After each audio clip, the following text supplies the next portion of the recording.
예, 안녕하세요. 청년에게 길을 묻다, 사회를 맡은, 토론사회를 맡은 상원 토론 대표를 맡고 있는 중성대학의 김종환입니다.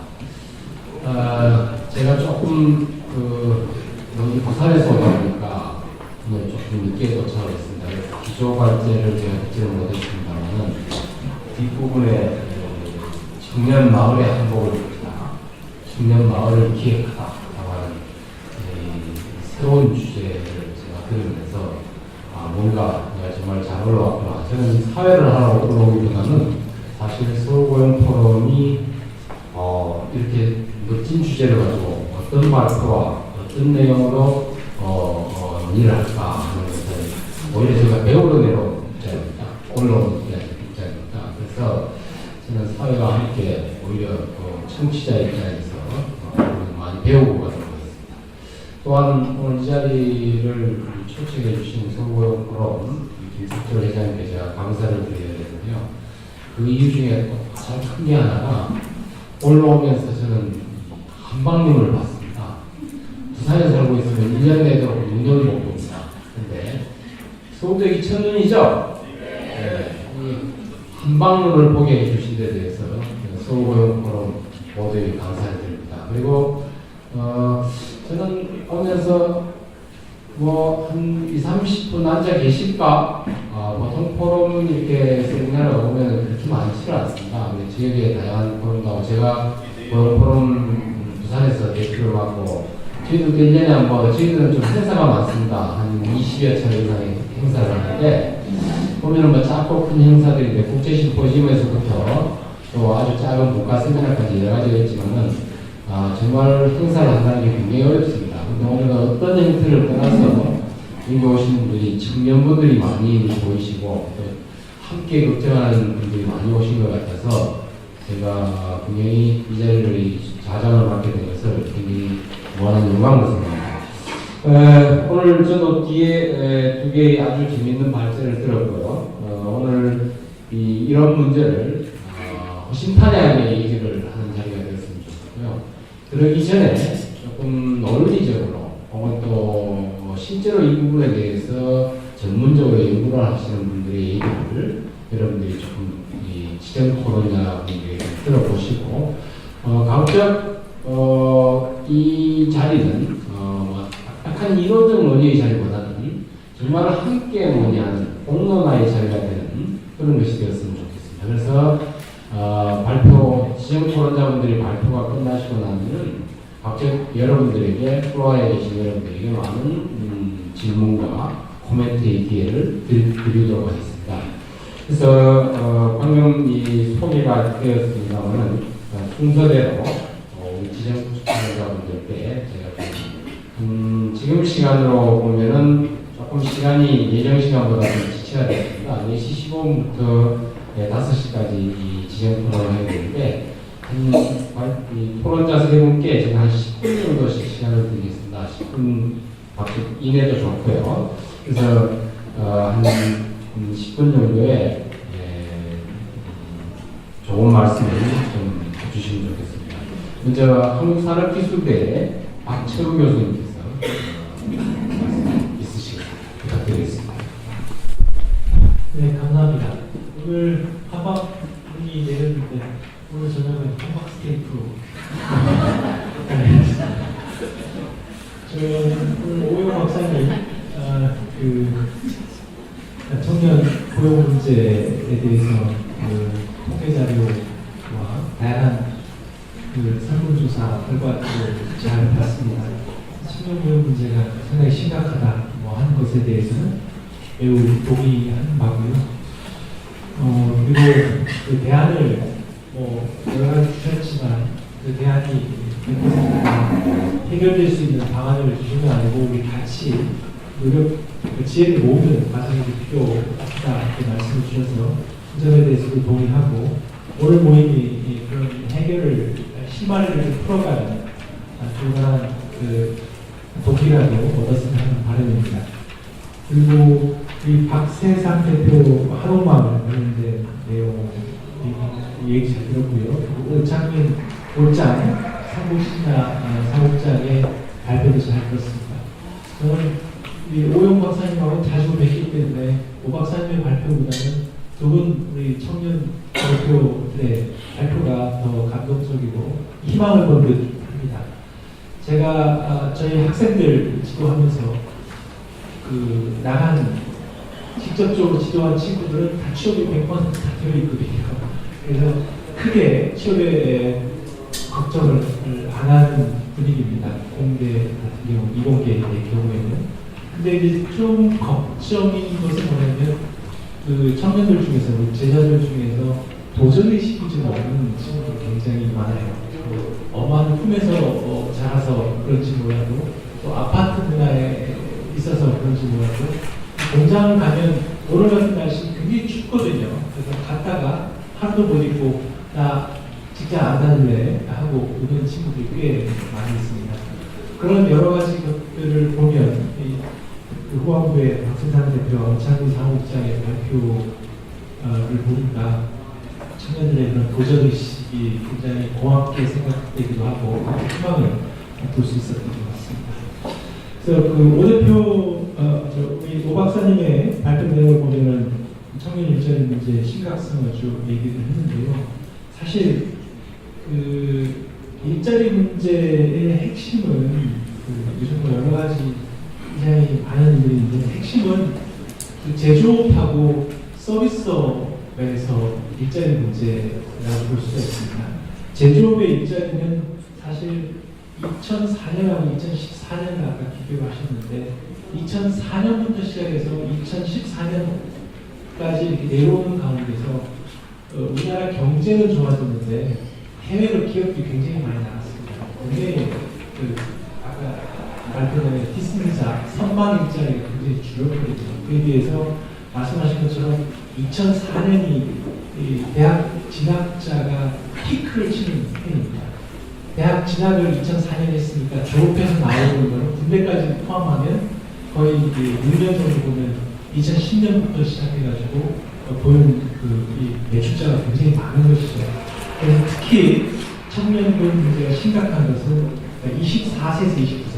실제 19세에서부터 29세까지를 15세에서부터 29세까지 청년이다라고 하면 가장 심각한 부분이 졸업하고 나오는 이 24세에서 29세의 청년들의 문제입니다. 그러니까 대학 졸업하고 나오는 친구들의 가장 문제인데 이 부분이 지금 누적돼서 일자리를 못 찾는 비중이 현재 최근에 통계가 굉장히 심각한 것으로 나오고 있습니다.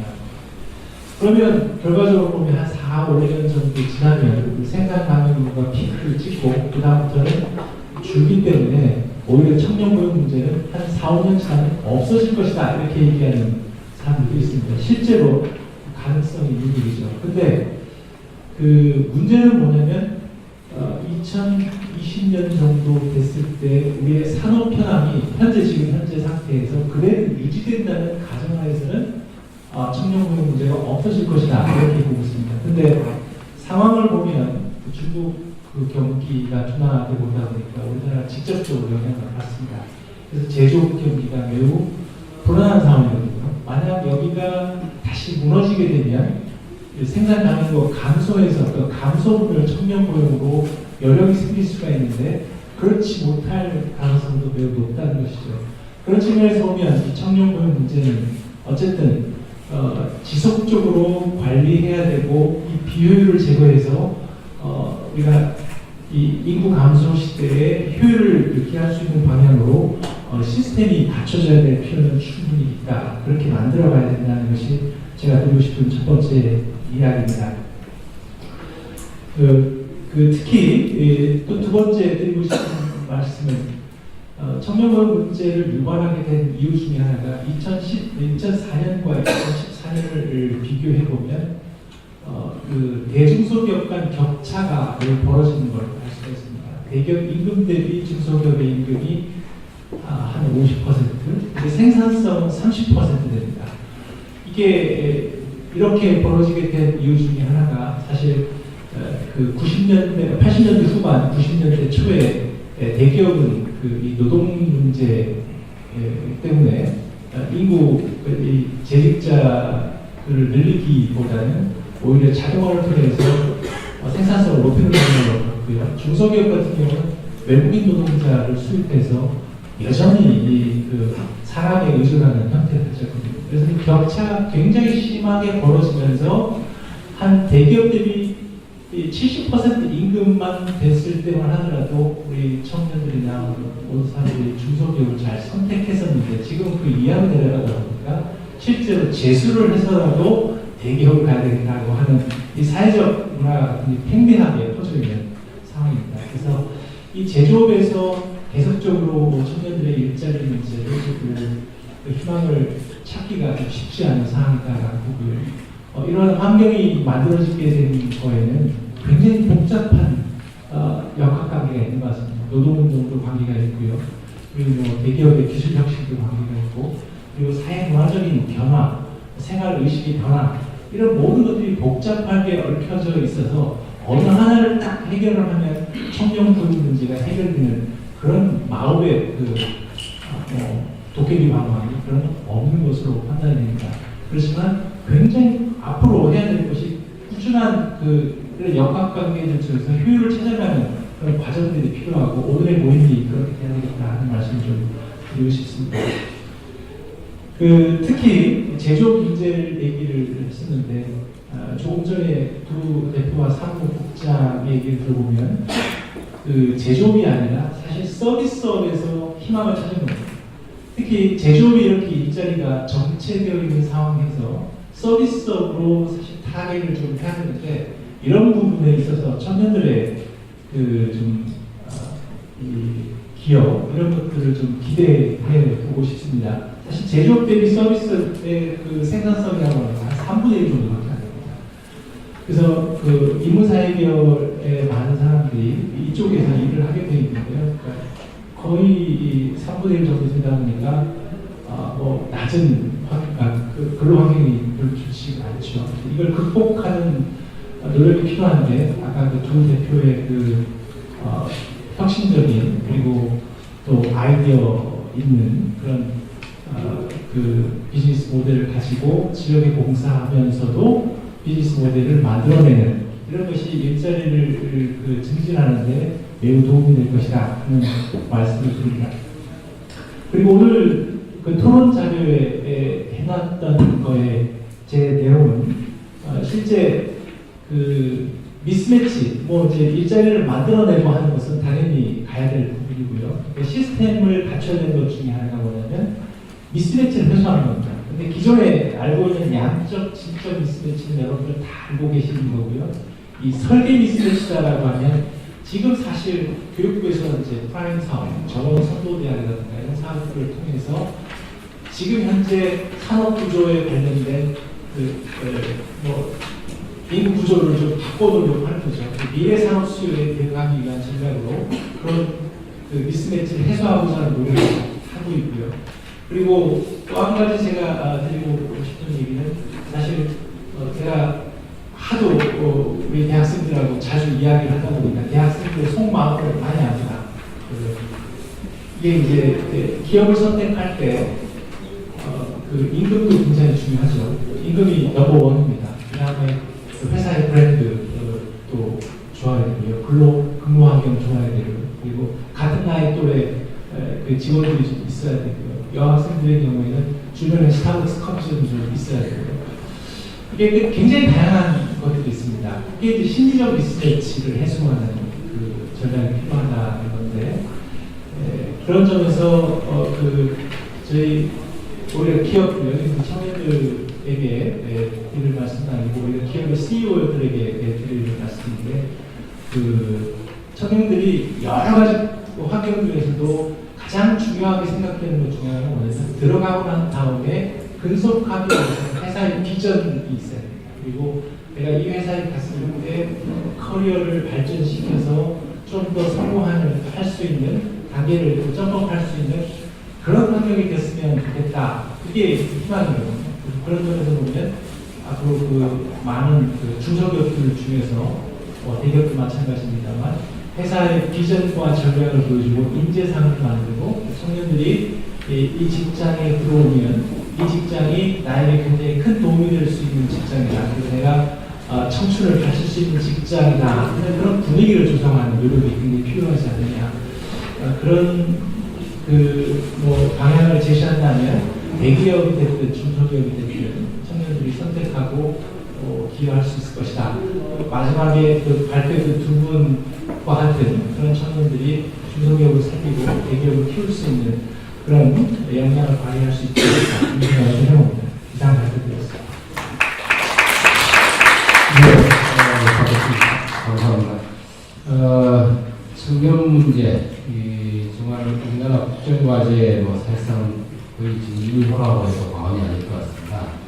청년 고용 절벽 문제죠. 전반적인 고용 절벽이 있고 그 가운데서 청년 고용률이 워낙 낮기 때문에 지금 제가 부산에서 왔기 때문에 부산에서 제가 좀 더 말씀드리면 부산은 이 청년 고용률이 전국에서 가장 낮은 지역 가운데 하나입니다. 또 그러면서도 열악한 환경, 중소기업이 99.8%. 그러다 보니까 재임금 구조가 고착화되어 있고, 그러다 보니까 그런데도 대학은 많습니다. 한 22개 정도 되니까.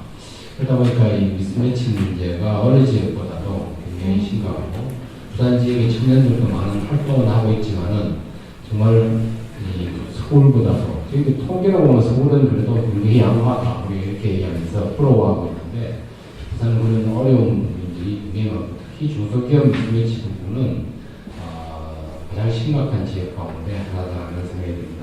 그런 측면에서 오늘 박 교수님께서는 그렇게 된 주요 원인들을 아주 쉽게 지적을 해주셨다고 생각합니다. 이어서 우리 한국고용정보원의 변정현 박사님께서 토론해 주시겠습니다. 네, 감사합니다. 한국고용정보원의 변정현입니다. 오늘 감사합니다. 오늘 서울고용 포럼에 참석해서 저희도 마찬가지로 우리 청년 두 업체의 사례들을 들으면서 굉장히 감동을 받고 굉장히 많은 희망을 얻을 수 있는 시간이 아니었나 하는 생각이 듭니다. 저희 한국고용정보원 같은 경우에는 고용노동부 산하에 있으면서 여러분 아마 워크넷이라고 들어보셨을 겁니다. 저희가 고용과 관련해서 소프트웨어적인 부분들을 주로 하고 있는데요. 전산을 통해서 일자리들을 연계를 한다든지 혹은 통계 자료들을 연구를 해서 실업률이라든지 아니면 고용이랑 관련된 연구를 수평을 하고 있고요. 특히 저 같은 경우에는 진로 취업 지도에 대한 컨텐츠나 프로그램들을 만드는 일들을 하고 있습니다. 앞서 발표해 주셨던 박세상 대표하고 오창민 사무국장 같은 경우에 사실 하고 계시는 일들이 박철 교수님 말씀해 주신 것처럼 기존에 있던 하드웨어적인 것들이 아니라 소프트웨어적인 컨텐츠, 서비스 이런 것들을 새로 만들어 나가는 일들을 하고 계십니다. 제가 하고 있는 일하고 유사하다고 볼 수도 있을 텐데요. 진로 취업과 관련해서 청년고용 이야기를 할 때 사실 가장 많이 언급이 되고 고민을 하고 또 정책적으로 예산도 투입하고 또 산업을 부흥하기 위해서 고민하고 있는 많은 이슈들이 사실은 하드웨어적인 것들이 굉장히 많이 있습니다. 그래서 오늘 두 분의 청년께서 희망을 주셨던 것처럼 앞으로 컨텐츠 개발과 같은 혹은 문화 아이템과 같은 그런 서비스적인 것들 그리고 소프트웨어적인 것들에서 우리 더 많은 희망을 찾을 수 있지 않을까 하는 말씀을 먼저 올리면서 이야기를 좀 시작을 해보려고 합니다. 제가 신영 알갈이 여기에서 진로 취업 관련된 컨텐츠들을 만들면서 굉장히 많은 분들을 만나게 되고 많은 고민들을 하게 됩니다. 그리고 고민을 통해서 그리고 많은 분들을 만나면서 얻은 결과들은요. 굉장히 각계각층에 있는 모든 분들이 청년층들의 취업을 위해서 그리고 청년층들의 고민을 위해서 정말 많이 고민하고 계시고 애쓰고 계시고 노력하고 계시다는 겁니다. 그런데 또 한 가지 공통적으로 얻을 수 있는 결론은 각자 고민하고 노력하고 활동하고 있다는 점입니다. 정부의 경우에도 굉장히 많은 예산들을 투입을 해서 굉장히 많은 정책 아이디어들을 내고 있고요. 정책 사업들을 하고 있습니다. 청년층의 경우에도 각자 노력해서 굉장히 많은 도전들을 하고 있고 시도들을 하고 있고 준비들을 하고 있고 투자들을 하고 있습니다. 그리고 각 부모님들 그리고 지역사회에서도 역시 마찬가지로 굉장히 많은 고민들을 해주고 계시고 노력들을 해주고 계십니다.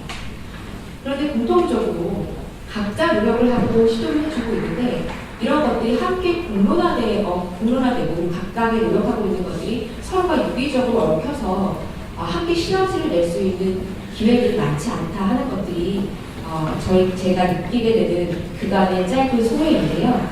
그 맥락에서 좀 말씀을 드리자면 제가 이제 만드는 컨텐츠들이 주로 청년층들을 진로지도할 수 있는 심리검사라든지 동영상이라든지 직업에 대한 컨텐츠들, 진로교육, 교재들, 자료들 이런 것들을 만듭니다. 그런 것들을 만들다 보니까 많이 만나시게 되는 분들이 대학의 교수님들, 그리고 교직원분들, 커리어 컨설턴트들, 그리고 공공기관에 계시는 취업 상담사나 직업 상담사분들 이런 분들을 많이 만나뵙게 되는데요. 많이 만나뵙고 나서 또 한 가지 느끼게 되는 점들은 굉장히 많이 청년층들을 지도해주고 또 청년층들이 교육을 낼 수 있도록 애쓰고 노력해주고 계심에도 불구하고 공통적으로 청년층들은 최근에 그런 것들을 위해서 많이 피로감을 느끼고 있다는 겁니다. 그러니까 즉 일자리를 얻기 위해서 구체적인 방법이라든지 역량 강화라든지 혹은 새로운 대안에 대해서 기존의 기성세대나 지도자들은 실질적인 대안을 주기가 어렵습니다. 사실은 진로와 관련해서 희망적인 멘토링에 가까운 이야기들이라든지 아니면 기존의 기성세대가 살아왔던 직업을 만들어 나갔던 경로의 사례들 이런 것들을 중심으로 많이 이야기를 하다 보니 청년층들은 이제는 그것이 희망 고문에 가깝다라고 이야기를 하기도 합니다. 그래서 사실은 청년층들한테 많은 그 기성세대와 많은 그 기존의 그 정부 그리고 많은 기업들이 많은 도움을 주고자 하나 이미 그들도 새로운 콘텐츠나 대안을 주는 데는 한계를 느끼고 있다 하는 애로사항을 저도 같이 공감을 하고 있고요. 오늘 이 자리에 발표를 해주셨던 박 대표님이나 오상욱장님의 케이스들을 통해서 청년층들이 새롭게 아이디어들을 발굴하고 그리고 그런 새로운 아이디어들을 기성세대가 여러분들을 위해서 새롭게 움직일 수 있도록 개입할 수 있는 작업들을 함께 해나가는 그런 공론의 자리들이 많이 벌어졌으면 좋겠다 하는 이야기들을 먼저 시작을 했습니다. 본격적으로 오늘 그 토론에서 드리고 싶은 이슈는 크게 이제 4가지인데요. 앞서 오영 박사님께서 청년층 취업난의 정책 과제로서 교육적인 부분들을 많이 말씀해 주셨습니다. 혹시 우리나라의 진로교육법이라는 게 있는 걸 알고 계십니까? 언제 만들어졌을까요? 올해 만들어졌습니다. 대한민국에는 진로교육법이라는 것이 기존에는 없었습니다. 올해 진로교육법이 입법되었고 올해 12월 23일부터 크리스마스 이후 전날이죠. 그때부터 시행이 됩니다. 그리고 아직은 진로교육에 대한 종합계획도 우리나라에는 없습니다. 진로교육법이 이제 12월 23일부터 시행이 되면 그때부터 본격적으로 진로교육 종합계획이라는 것을 부처가 만들어서 교육부 중심으로 만들어서 시행을 하게 될 거고요.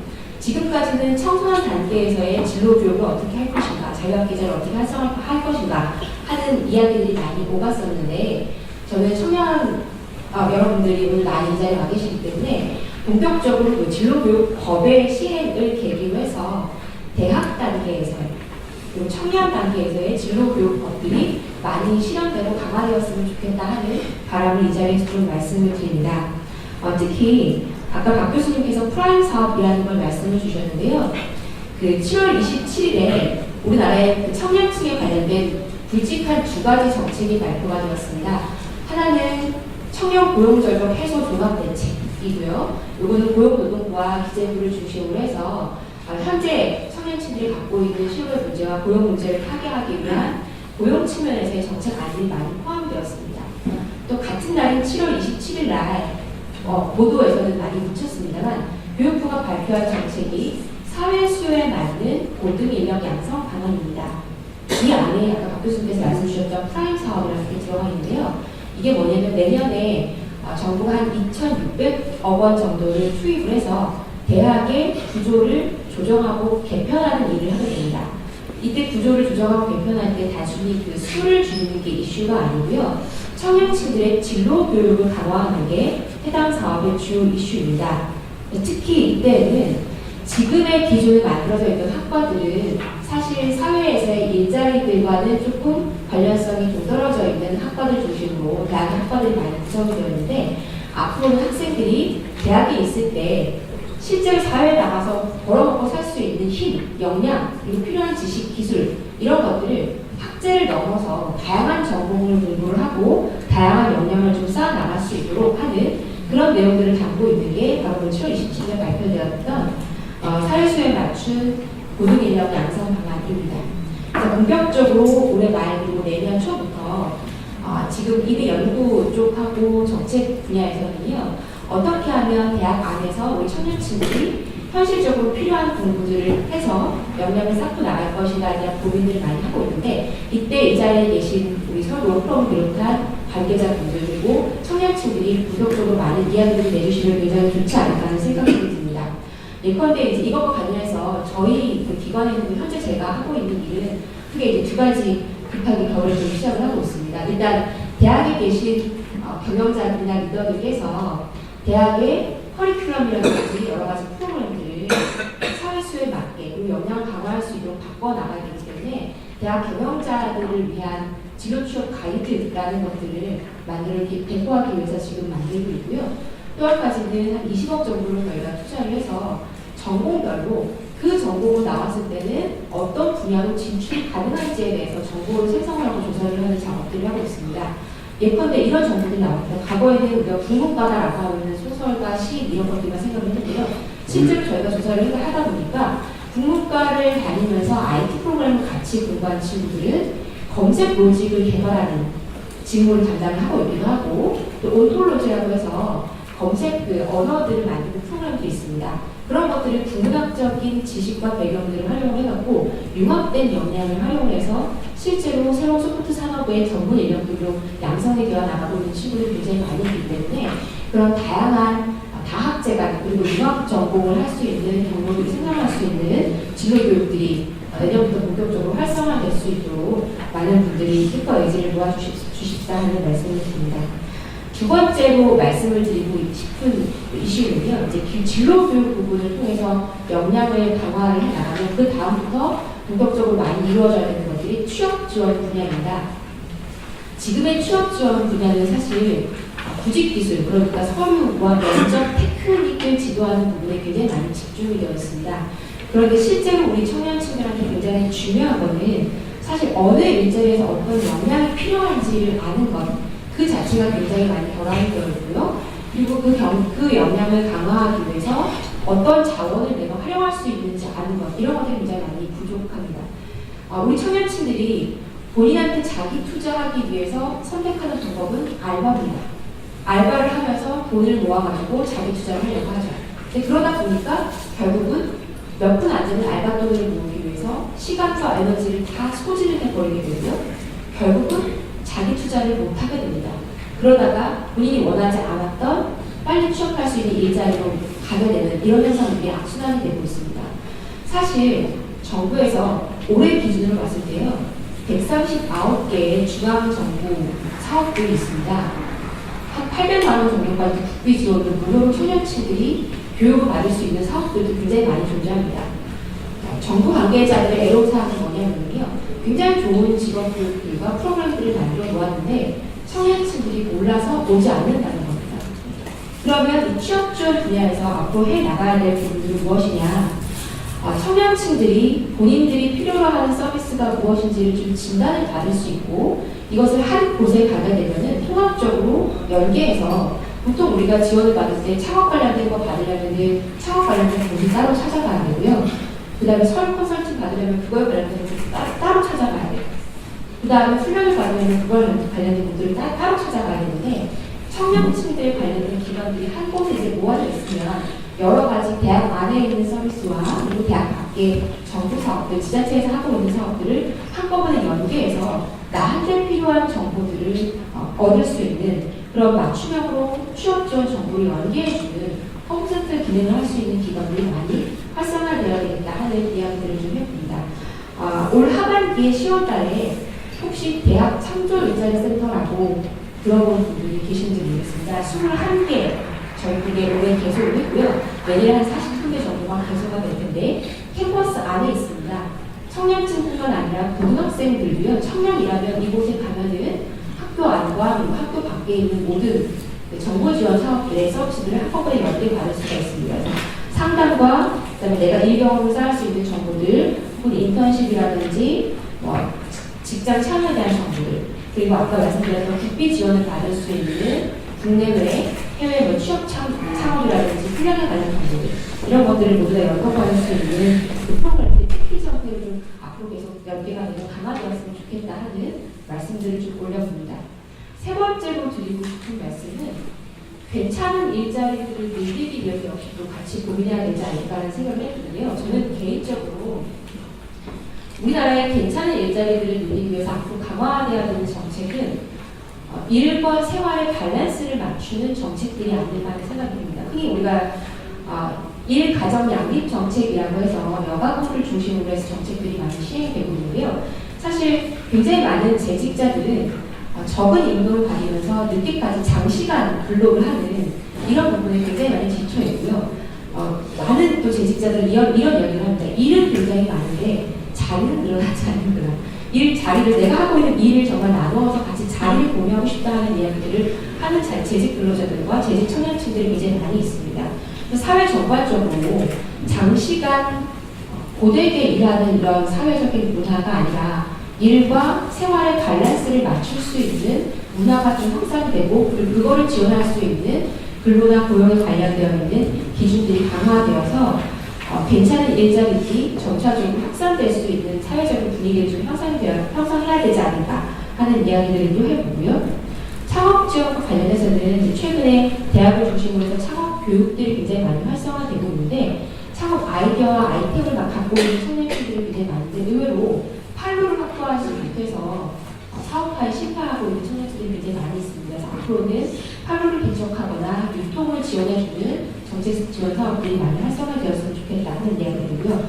또 괜찮은 일자리를 만들기 위해서 감히 좀 말씀을 드리고 싶은 것은 우리 사회에서 청년층 정보를 원하고 있는 것 중에 하나는요. 사실은 노력으로 우리가 괜찮은 일자리를 얻기는 굉장히 어렵다 해서 금수저 흡수 단원들까지 오가고 있는 거잖아요. 전반적으로 앞으로는 기업의 이익은 나고 있는데 근로자들의 임금은 늘지 않고 일자리는 생성되지 않는 이런 그 사회 패턴이 아니라 전반적으로 이익을 다시 재분배할 수 있는 그런 구조라든지 관행들을 바꿔나가는 정책들이 앞으로 좀 활성화될 필요가 있다 하는 말씀들을 드립니다. 마지막으로 네 번째로 드리고 싶은 이야기는요. 특히 오늘 박 대표님과 오천민 사무장님께서 많은 공감할 수 있는 이야기를 주셨는데 청년 스스로 찾아먹을 수 있는 방법 그리고 청년 스스로 만들어 나갈 수 있는 방법에 대해서 우리가 좀 더 고민을 해야 되지 않을까 하는 생각이 듭니다. 아까 찾아먹는다라는 이야기는요. 아까 제가 굉장히 많은 정책 사업들이 있는데 실제로 청년층들이 오지 않아서 그 예산들을 집행하지 못하고 있습니다라고 말씀을 드렸는데요.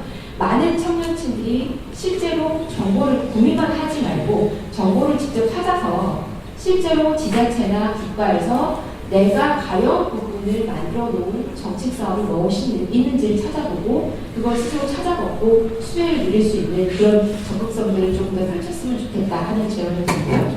그리고 또 한 가지 청년 스스로 만들기 즉 저희 원에서는 한 재작년부터 창직이라는 이야기를 많이 합니다. 그러니까 창업이 아니라 새로운 일을 만들어 나가는 것을 많이 이야기를 하고 사례들을 발굴을 하고 있는데요. 기존에 있던 똑같은 패턴의 일과 경로가 아니라 새로운 형태의 일을 만들어서 새로운 수익들을 창출해 나가고 새로운 일자리를 만들어 나가는 것. 예를 들면 우리 병원 컨설턴트라는 직종이 있는데 실제로 우리나라의 병원 컨설턴트는 굉장히 유명한 경영학 박사님의 이호가 아니고요.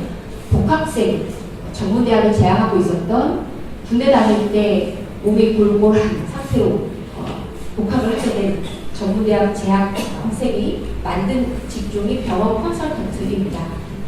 실제로 그 과거에 여러분 한 20년 전쯤이나 15년 전쯤 병원을 생각해 보시면 소독약 냄새 굉장히 많이 나고 불친절한 서비스를 받는 곳이 병원이었었습니다. 이 친구는 본인이 이제 경영학 공부를 하고 있었는데 병원에 그 환자로서 병원 서비스들을 접하게 되면서 이곳에 많은 사람들이 느끼고 있는 필요가 무엇인가라는 것들을 귀를 기울이게 됩니다. 즉, 굉장히 많은 환자들은 친절하고 깨끗하고 좋은 병원에서 또 친절하고 쉬운 서비스를 받고 싶다라는 니즈들, 필요들을 발견하게 되고 그것들을 사업화시켜서 지금 병원 컨설턴트라는 그리고 업종들을 만들어내게 되었습니다. 앞으로 청년층들이 우리가 갖고 있는, 우리 사회가 갖고 있는 필요가 무엇인가에 조금 더 귀를 기울여서 스스로 일자리를 만드는 데 조금 더 관심을 가졌으면 좋겠다 하는 말씀을 드리며 토론을 마무리하려고 합니다. 감사합니다. 예. 김종훈 박사님께서 워낙 진지하게 거의 발제해 주라는 이 토론을 해주셔가지고 제가 공간적으로 더 멀리 떨어져 있어서 저렇게 손을 쓰지를 못했습니다. 정말 좋은 말씀을 해주셨고요. 특히 저는 또 변 박사님 발표 토론 중에서 하나를 배웠습니다. 저는 오늘 한 가지 이상 배워가려고 하는데 진로교육법이 원래 만들어졌고 통과돼서 12월 23일에 이게 시행이 된다는 것을 저도 처음 알았습니다. 저는 처음에 저보고 문제하고 깜짝 놀라가지고 그랬었는데 아마 아시는 분 별로 없으셨으리라고 생각합니다. 네 가지 내용으로 특히 이 진로교육 문제와 취업지원 그리고 괜찮은 일자리 그리고 청년 스스로 창직을 하는 이 부분에 대해서 특히 한국고용정보원의 많은 정보들을 제공해 주신 것 같습니다. 조금 시간이 지났습니다만 세 번째로 청년이 여는 미래 우리 백병훈 부대표께서 토론해 주시겠습니다. 네, 부대표 백병훈입니다. 반갑습니다. 예, 어찌 보면 오늘 앞서 말씀해주신 기조발전해주신 오영 박사님부터 시작해서 앞에 전문가분께서 말씀해주신 그런 내용들이 다 우리 청년들의 일자리를 만들고 정책을 만들고 하는 거에 있어서 모두가 다 필요한 부분이고 저도 100%다 공감하는 부분이라고 생각을 합니다. 제가 일하고 있는 청년을 미래라는 단체도 이제 한 2년 정도 이 청년 일자리 문제에 대해서 어찌 보면 현장에 있는 청년들이 제일 잘 알지 않을까 이런 모토 아래 지난 한 2년 동안 계속 연구 사업을 좀 해왔습니다. 해오면서 어떻게든 그 정책들과 또 이 현장에 있는 청년들과의 그런 연결고리를 찾기 위해서 많은 노력들을 좀 해왔는데요. 그래서 이제 올해 최근에는 이제 그 청년들 70명 정도를 심층 인터뷰하고 이제 500명 정도 설문조사를 통해서 2015 청년 일자리 수사는 리포트라는 책을 발간하기도 했고 현재는 이제 노사정위 청년보험협의회 위원으로 저희 그 단체 대표가 선정을 해서 이제 청년들의 목소리를 전달하는 그런 역할을 하고 있습니다. 오늘도 어찌 보면 앞에서 말씀하신 전문가분들과 또 청년들을 대표해서 나온 그 친구들과의 그런 어찌 보면 그런 중간자적인 입장에서 여러분들에게 많은 이야기를 해줄 수 있지 않을까라고 생각을 해보게 됩니다. 또 오늘 여기 대단히 많은 또 청년분들이 와 주셔서 저 앞에서도 얘기하는 한 명의 또 청년으로서 굉장히 기쁘게 생각을 하고요. 어제가 고 정주영 회장이 탄생한 지 딱 100년 되는 날이었습니다. 현대가 우리나라에 미치는 영향을 여러분들 제가 굳이 얘기하지 않아도 많이 아실 거라고 생각을 합니다. 계열사만 98개의 직원의 고용만 21만 명이 훨씬 넘기도 하고 또 작년 매출이 235조 원 정도라고 해요. 그걸로 GDP로 따지면 우리나라 GDP 한 14% 정도가 된다고 합니다. 그만큼 어마어마한 우리나라의 영향력을 행사하고 있는 이 현대라는 그룹을 만든 이 정주영 회장을 봤을 때 어찌 보면 우리가 요즘 흑수저라는 얘기 되게 많이 하는데 원조 흑수저는 그 정주영 회장이지 않나 싶어요.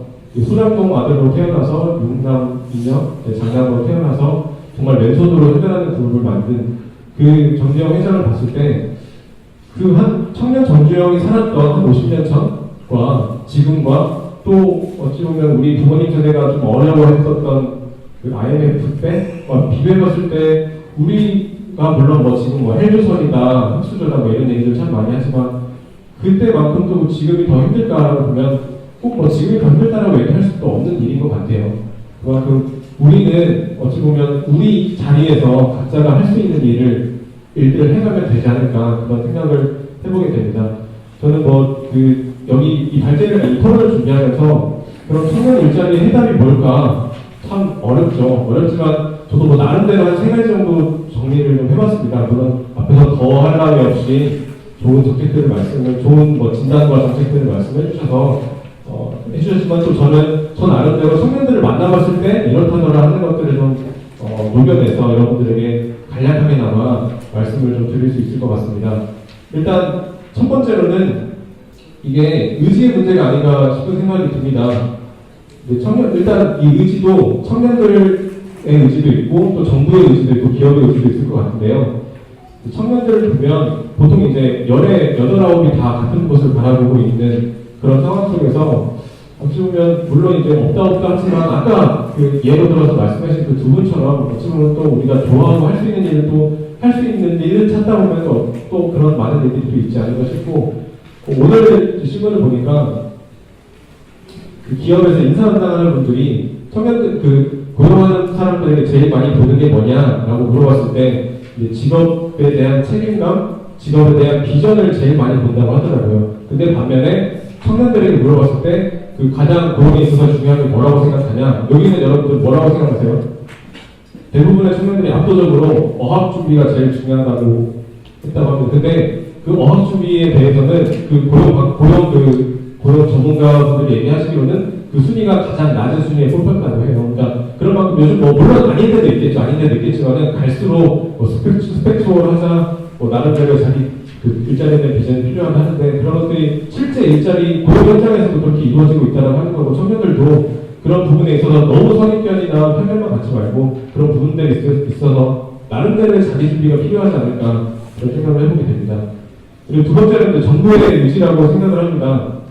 저는 정부가 만들어낼 수 있는 일자리의 수는 분명히 한계가 있다고 생각을 합니다. 공공 일자리라고 하는 것도 어쩔 수 없이 이제 우리 아버지 어머니가 낸 세금, 우리 가족들이 어렵게 낸 세금으로 만들어지는 일자리일 수밖에 없고 그 수도 분명히 한정되어 있다고 하는 거죠. 그런 걸 봤을 때 결국에 일자리를 만드는 건 저는 기업이라고 생각을 합니다. 그럼 정부에서 해야 되는 역할이 뭐냐? 기업이 더 많은 이윤을 창출할 수 있고 그 이윤을 창출해서 더 많은 청년 일자리를 만드는데 이어질 수 있도록 해야 되는 것이 그런 그런 시장을 만들어주는 것이 정부의 역할이고 또 그 시장 안에서 기업은 또 많은 이윤을 내고 이윤을 낸 만큼 또 일자리를 많이 만드는 것이 또 기업의 역할이지 않나라는 생각을 해보게 됩니다. 많이 얘기되는 임금 비규제 같은 것도 임금 비규제가 청년 고용에 도움이 될 거냐 말 거냐 저는 이런 논의도 굉장히 무의미한 논의라고 생각을 합니다. 그거라도 해보자는 거예요. 임금 비규제라도 해보고 노동 대학이라도 해보자. 어떻게든 몸부림 한번 쳐보자. 아무튼 우리나라 되게 저성장이고 어렵고 저출산 고령화 어렵다라고 하지만 그런 거라도 해봐야 그런 몸부림이라도 부려봐야 청년들이 어떻게든 일자리가 생기고 이 노동시장, 일자리 시장이 나아지지 않겠냐 그런 논의가 시작된 것이 아닌가라고 생각을 합니다. 그리고 두 번째로는 제가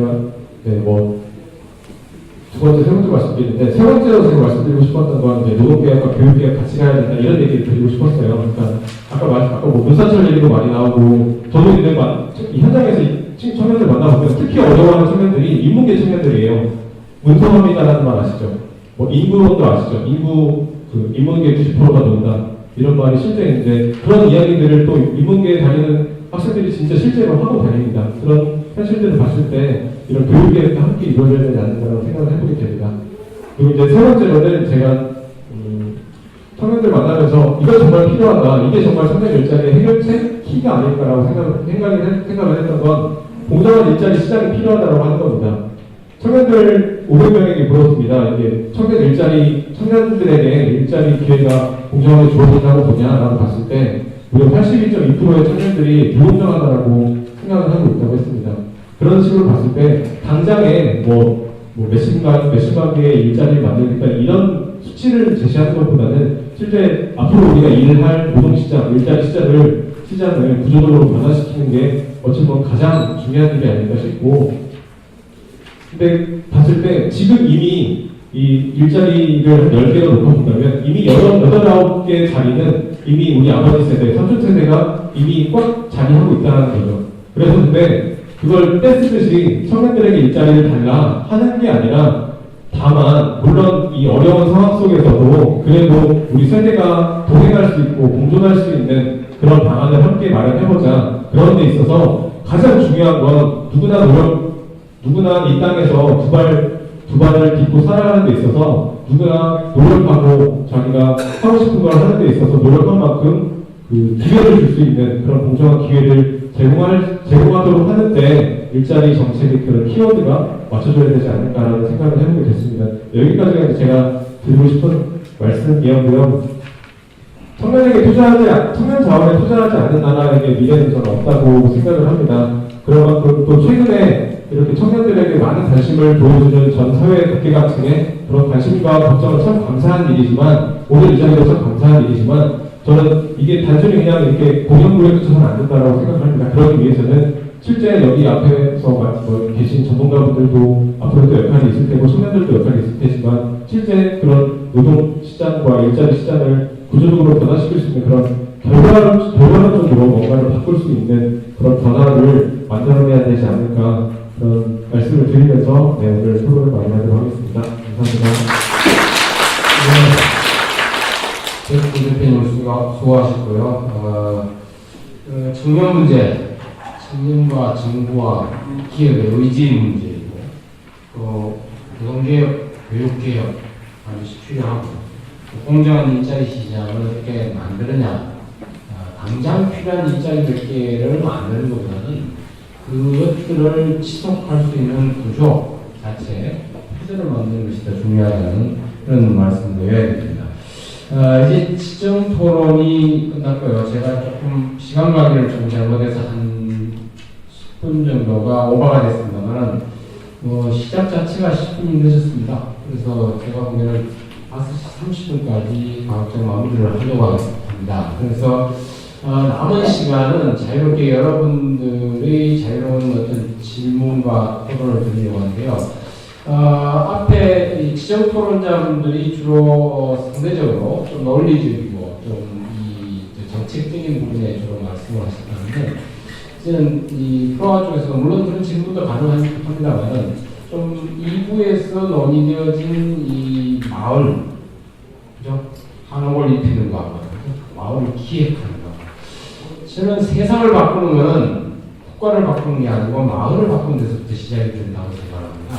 그래서 마을을 바꾸는 이 두 주제를 좀 중심으로 여러분들께서 많은 논의를 해주시면 어떨까. 그냥 사회자로서 제가 말씀을 드리고요. 특히 저는 이 전주 한옥마을을 자주 갔었습니다. 저도 한 4-6번 이상 갔는 것 같은데, 할 때마다 그때 이것을 만드신 김한주 그 시장님, 전북지사님도 그때 논의도 하고 그랬었는데, 할 때마다 너무 상업화돼 간다는 데 대해서 좀 개탄을 하는 분들이 정말 많았습니다. 그런데 최근에 저도 가보고 한복 입은 분들이 많았는데 이게 무슨 일이지 했었는데, 오늘 와서 그 의문의 열쇠를 제가 풀었고, 저도 이제 다시 가게 되면 한복을 한번 입고 돌아다녀야 되겠다 이렇게 생각합니다만, 어쨌든 관점 하나를 바꾸니까 이런 변화가 일어나고 있구나 하는 데에서 저도 굉장히 재미있는 사례로 생각을 하고 있습니다. 그것이 더욱더 중요한 것은 오늘 토론이 하나의 거리가 될지 모르겠습니다만은 정부의 지원을 받지 않고 정말 시장적, 자립적으로 이 일을 했다라는 것입니다. 제가 외국에 나가서 이런 사례들을 보면 그런 경우가 너무나 많습니다.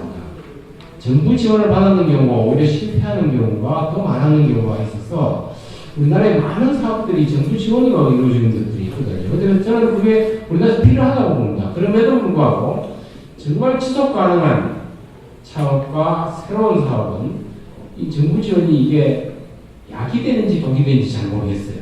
그래서 그런 부분과 관련해서 제가 사회자로서 던집니다만은 프런트에서 다양한 질문, 이것을 포함해서 여러 가지를 질문을 해주시면 좋겠습니다.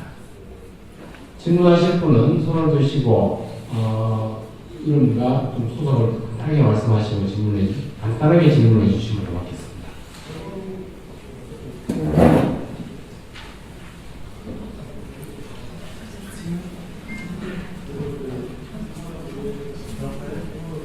네, 먼저 드신 분 뒤에. 예.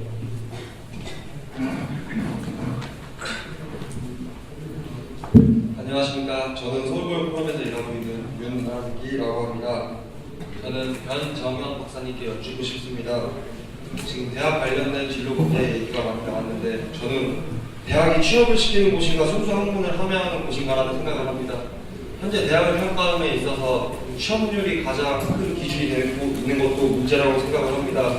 저는 대학이라는 공간이 취업을 하기 위한 공간이 아니라 정말 공부를 하고 싶어서 공부를 더 해야 하는 공간이라고 생각을 합니다. 저희 취업 정책을 지켜보면은 대학 안에서도 세부적인 것만 바꾸는 것이 아닌가라는 생각을 합니다. 대학 안에서 취업을 지원하는 것, 대학에서 취업을 지원하다 보면 순수 학문을 가르치는 것은 분명히 소홀해질 게 분명하다고 생각합니다. 그렇다면 대학 안에서 취업을 시키는 것이 아니라 대학을 진학을 해서 공부할 사람은 공부를 하고 대학을 지나가지 않고 일을 할 사람들은 그에 맞는 직업 훈련을 시키는 게 좀 맞다고 저는 생각을 합니다. 2,600억 원이 이번에 투입된다고 했는데 그리고 또 취업훈련으로도 국비 지원으로 800만 원씩 들이쳐서 학생들이 가르친다고 합니다. 공부하러 대학 가는 사람들에게 그렇게 취업훈련을 시키는 것이 맞는 것인가라는 생각을 한번 해봅니다. 물론은 저희가 대학 진학률이 전 세계에서 제일 높은 나라인 것은 알고 있습니다. 우리 청년들이 대학을 내가 진짜 가야 되나 말아야 되나 고민도 하지 않고 대학을 가고 있는 현실도 맞습니다. 그렇다면 저는 교육의 패러다임을 바꿔서 이번에 진로교육법도 생겼겠다. 제대로 된 진로교육을 통해서 대학 갈 사람은 대학을 가고 일을 할 사람은 취업 준비를 할 사람은 취업 준비를 할 사람이 많다고 취업 준비를 하는 게 맞다고 저는 생각합니다. 저는 그러나 계속 정책적인 측면에서 보았을 때 왜 자꾸 세부적인 내용만 변화되는 것인가, 왜 큰 패러다임은 변화하지 않는 것인가, 시도하지 않는 것이라는 의문을 갖게 됩니다. 앞으로의 방향은 어떻게 되는 것인지에 대해서 좀 궁금하고 박사님의 의견에 대해서도 좀 더 궁금합니다. 이상입니다. 받으시죠? 네, 제가 아까 한 4가지 정도로 말씀을 드리는데 아마 대학의 진로에 대해서 말씀드린 취업 부분이 아니라 진로교육 강화라는 이슈와 관련되고 대학 교육을 말씀을 드렸던 것 같습니다. 과거에 아시고 계시는 것처럼 대학의 교육은 그대로 멈춘 채 취업 기술들만 가르치는 기능들이 대학 안에 들어가게 되었습니다. 방금 말씀하신 것과 같은 지적 그리고 문제 사항들이 많이 발생되었고요. 저희 바람도 마찬가지로 진로교육법이 시행된 이후에 그리고 프라임 사업이 시행된 이후에는 취업 기술만을 가르치는 것이 아니라 대학에서 정말로 우리 친구들이 공부를 하고 힘을 키우고 역량을 갖추어 나가고 싶은 진로 지도와 진로 교육과 그리고 전공 심화 교육 그리고 이때 전공이란 한 가지만을 배우는 것이 아니라 다양한 분야들을 배울 수 있지 않습니까? 그죠? 국문과 다니는 친구들이 소프트웨어를 배울 수 있는 거고 국문과 다니는 친구들이 또 다른 외국어 언어를 같이 배워서 나중에 몇십 년을 살아나갈 수 있는 힘을 키울 수 있는 토양을 본인이 양성할 수도 있기 때문에 대학의 그런 진로 교육과 그리고 전공 역량이 강화되는 그런 패러다임의 변화들이 오기를 바라는 게 아까 제가 말씀드렸던 진로교육법 시행 이후에 희망하는 방향이기도 합니다.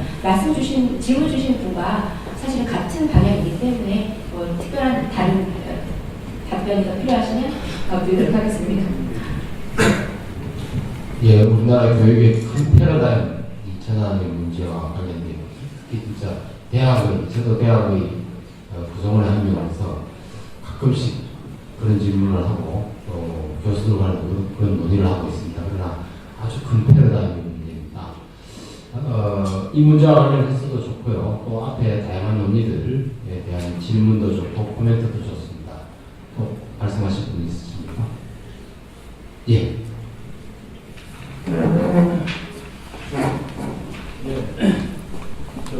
저는 이제 일자리 컨설팅을 일을 하고 있는 최기원이라고 합니다.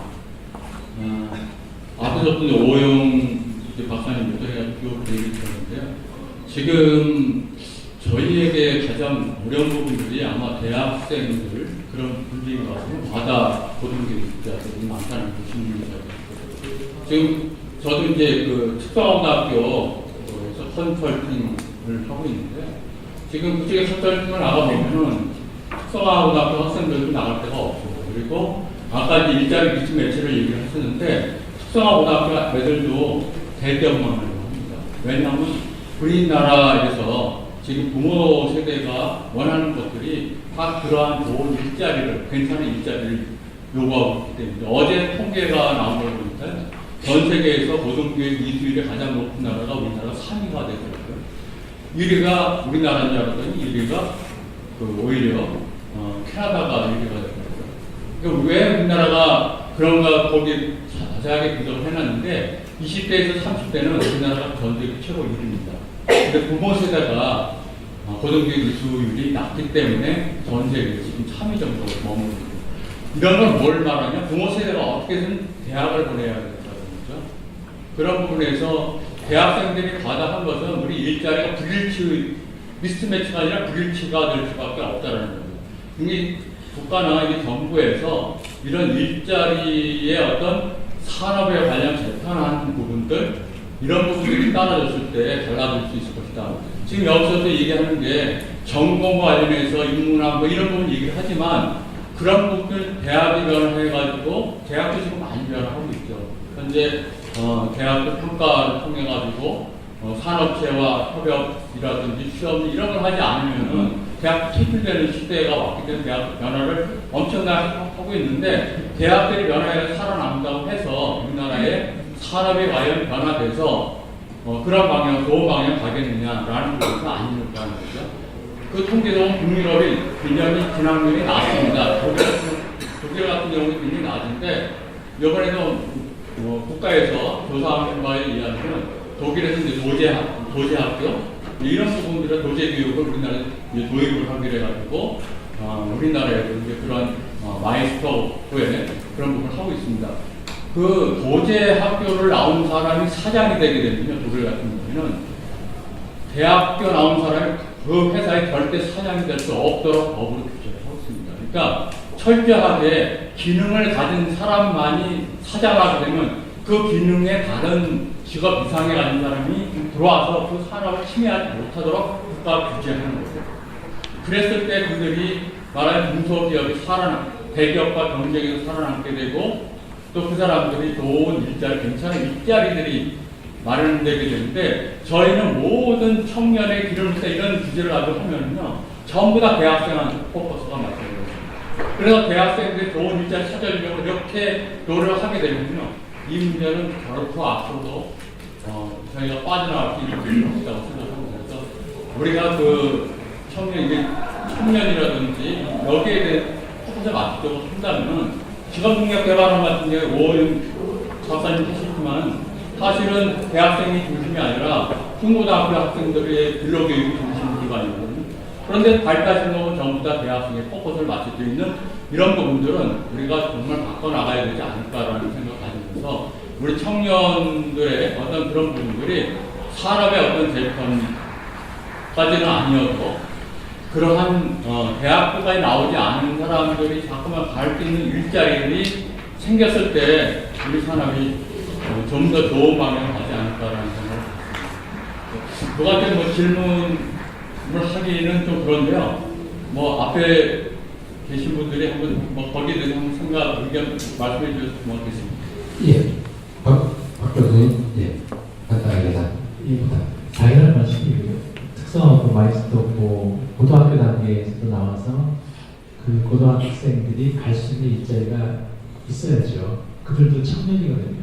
근데 이제 문제의 심각성은 숫자적으로 봤을 때 대졸자가 굉장히 그 비중을 많이 차지하고 그 비율이 굉장히 낮다 보니까 정책의 포커스가 여기 다행인 것 같아요. 그런 점에서는 말씀하신 거에 충분히 동의하고 현 정부가 그래서 능력 중심 사회라고 얘기를 하고 있고 학교를 고등학교로 능력이 되면 정말 단계적으로 승진할 수 있고만한 연봉을 받을 수 있는 체계를 가져가겠다 하는 제대로 하고 있으니까 그건 당연한 것 같습니다. 그리고 아까 프라임 사업에 대해서 잠깐 제가 프라임 기획위원이었습니다. 잠깐 설명을 드리면 이거는 아까 설비 미스매치 얘기 있잖아요. 미래의 그 청년 고용 문제를 해소하기 위해서 지금 하는 행위입니다. 그래서 취업이 잘 안 되는 학과 또는 양적으로 많이 배출이 돼서 공급 미스매치가 큰 부분을 줄여서 지금 미래의 필요로 하는 분야 쪽에 이거를 지금 주겠다 하는 정책이 정원 선도대학의 핵심입니다. 그게 먼저이고요. 그다음에 학교의 교육 정책은 직업교육의 경우에 직업교육과 학문교육의 차이가 있는데 학문교육 당연히 그 중요하게 보고요. 직업교육은 이제 부수적으로 이게 연결 구조를 잘 만들어가면 두 개가 다 윈윈할 수 있게끔 할 수 있도록 그런 쪽으로 정책이 가고 있는 것 같습니다. 다행히 제가 그 노사정위원회 또 청년 고용 협의회 위원이 돼서 그런 논의를 지금 풀어가고 있거든요. 그렇게 하시면 좋을 것 같습니다. 예. 어느 정도 답변이 되는 것 같고요. 혹시 이게 꼭 말씀을 하셔야 되겠다는 분이 있으면 한 분 정도 더 받고 이 포럼을 마무리할까 하는데요. 혹시 말씀하실 분 있으신가요? 예, 1시 반부터 시작된 포럼이기 때문에 지금 벌써 5시 반이 되니까 사실 테넥스 아시겠습니다만은 거기는 제가 보니까 18분을 넘지 않도록 되어 있고 이게 사람이 집중할 수 있는 그 시간의 한계가 18분을 넘으면 집중이 잘 안 된다고 합니다. 근데 벌써 이게 4시간이 되고 바퀴 벌써 노듬이 깔렸습니다. 그래서 이 장시간 동안에 사실 더 이상 이렇게 아무리 좋은 이야기라도 더 이상 하게 되면 굉장히 거의 소음에 가까운 것이 될 것 같아서 오늘 청년에게 길을 묻다. 길을 물었습니다. 그리고 그 길에 다양한 아이디어와 제안들과 토론이 이 자리에서 이루어졌고 이것들이 기초가 되어서 서울뿐만 아니라 전국적으로 청년들의 고용 그리고 창업, 창직에 이르기까지 많은 아이디어들이 나올 수 있는 계기가 되었습니다. 그래서 저는 이 전체적인 앞부분까지를 포함한다면은 정말 청년의 일자리를 스스로 만드는 부분에 있어서는 앞에 두 사례가 굉장히 좋은 하나의 본보기가 될 것 같고요. 특히 관점을 바꾸고 관계를 만들고 그리고 현장에서 답을 찾는 것이 청년 일자리를 늘리는 데 있어서 가장 중요한 요소가 아닐까 그렇게 생각하면서 이 자리를 마무리하고자 합니다. 감사합니다. 이 시간 정말 감사드리고요. 네, 마지막으로 이 자리에 공유하고 계신 한 분의 말씀을 들으면서 마무리를 해보겠습니다. 네, 서울시 일자리 정책과의 이승원 팀장님께서 마무리 말씀해 주시겠습니다.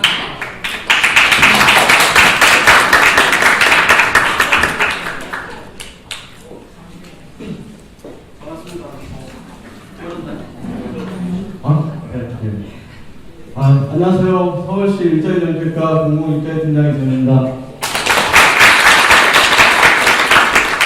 오늘 날씨가 굉장히 추웠는데 저는 사람들이 적게 올까봐 걱정을 많이 했어요. 그런데 제가 여태까지 관여했던 세미나 중에서 제일 많이 오신 것 같아서 정말 감사드리게 생각하고요. 오늘 이 자리를 마련해 주신 사단법인 서울고용포럼의 김덕철 회장님이야 관계자 여러분들 그리고 오늘 발표해 주신 교수님, 박사님들 그리고 단체에서 오신 분들 모두 감사드리고요. 저희들도 많이 배우고 가는 것 같아요. 그리고 지금 청년 일자리 문제가 가장 우리 사회에 화두가 되고 있는데 굉장히 의미 있는 세미나가 아니었나 생각을 하고요. 끝까지 참석해 주셔서 감사하고 제가 끝으로 한 가지 제 의견을 좀 말씀드리면 제가 어저께 버스에서 내리다 보니까 버스 이 문 안에 시내버스 군인 갖고 있더라고요. 그래서 60세 이상 고령자, 60세 이상 고령자 환영, 그 다음에 신규자, 초보자 환영.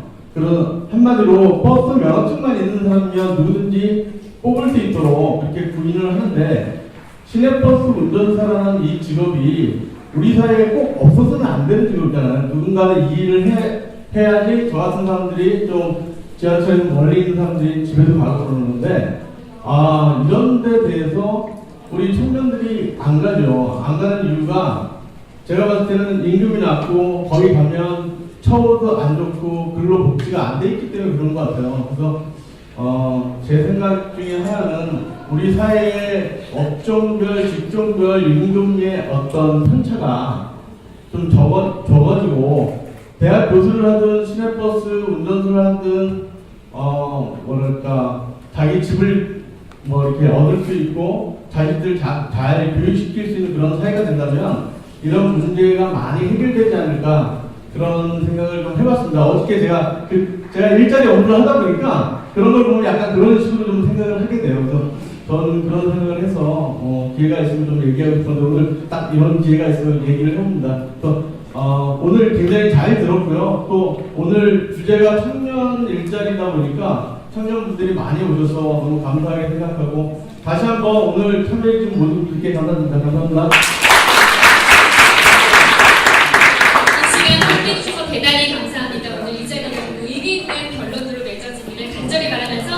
모든 행사에